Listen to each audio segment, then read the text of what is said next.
Good morning student. आज हम पढ़ेंगे हिंदी फर्स्ट का चैप्टर नंबर 7 अपराजिता नामक पाठ। प्रस्तुत पाठ एक ऐसी महिला से हमें परिचय कराएगा जो अपंग होने के बावजूद अपने धैर्य, दृढ़ इच्छा शक्ति और निरंतर साधना के बल पर अपनी विकलांगता पर विजय प्राप्त करती है। यह कहानी हमें जीवन की विषम परिस्थितियों में दृढ़ रहने की भी प्रेरणा देती है। कहानी कुछ इस प्रकार है। कभी कभी अचानक ही विधाता हमें ऐसे विलक्षण व्यक्तित्व से मिला देता है जिसे देख स्वयं अपने जीवन की रिक्तता बहुत छोटी लगने लगती है।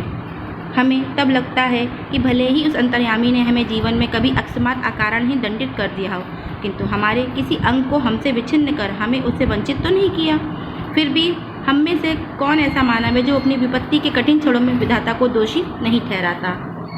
मैंने अभी पिछले महीने ही एक ऐसी अभिशप्त काया देखी है जिसे विधाता ने कठोरतम दंड दिया है, किंतु उसे वह नतमस्तक आनंदी मुद्रा में झेल रही है, विधाता को कोस कर नहीं।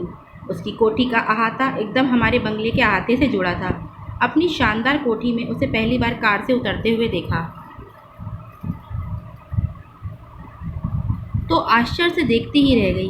कार का द्वार खुला, एक प्रौढ़ा ने उतरकर पिछली सीट से एक व्हील चेयर निकालकर उसके सामने रख दी और भीतर चली गई। दूसरे ही क्षण धीरे धीरे बिना किसी सहारे के कार से युवती ने निर्जीव निचले धड़ को बड़ी दक्षता से नीचे उतारा। फिर बैसाखियों से ही व्हील चेयर तक पहुंचकर उसमें बैठ गई और तटस्थता से स्वयं चलाती कोठी के भीतर चली गई। मैं फिर नित्य नियत समय पर उसका विचित्र आवागमन देखती और आश्चर्यचकित रह जाती, ठीक जैसे कोई मशीन खटखटाती अपना काम किए चली जा रही हो। धीरे धीरे मेरा उनसे परिचय हुआ। उनकी कहानी सुनी तो मैं दंग रह गई। नियति के प्रत्येक कठोर आघात को अति मानवीय धैर्य एवं साहस से झेलती वह वित्ते भर की लड़की मुझे किसी देवांगना से कम नहीं लगी। मैं चाहती हूँ कि मेरी पंक्तियों को उदास आंखों वाला वह गोरा, उजले वस्त्रों से सुसज्जित लखनऊ का मेधावी युवक भी पढ़े, जिसे मैंने कुछ माह पूर्व अपनी बहन के यहाँ देखा था। वह IAS की परीक्षा देने इलाहाबाद गया। लौटते समय किसी स्टेशन पर चाय लेने उतरा कि गाड़ी चल पड़ी। चलती ट्रेन में हाथ में कुल्हड़ से ही चढ़ने के प्रयास में गिरा और पहिए के नीचे हाथ पड़ गया। प्राण तो बच गए पर दायां हाथ चला गया। उसी विच्छिन्न भुजा के साथ साथ मानसिक संतुलन भी खो बैठा। पहले दुख भुलाने के लिए नशे की गोलियां खाने लगा और अब नूर मंजिल की शरण वही है। केवल एक हाथ खोकर ही उसने हथियार डाल दिए।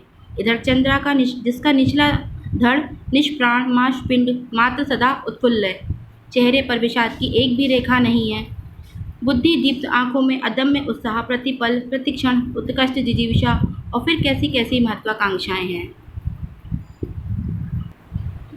बच्चों, मैंने आपको आधा पाठ पढ़ा दिया है, बाकी का आधा पाठ आप स्वयं पढ़ेंगे, तब ये स्टोरी आपको और भी अच्छी तरीके से समझ में आ जाएगी। पाठ काफ़ी लेंदी है, इसकी वजह से मैंने इसको हाफ ही रीड किया है, बाकी का आप स्वयं करेंगे। Thanks for visit.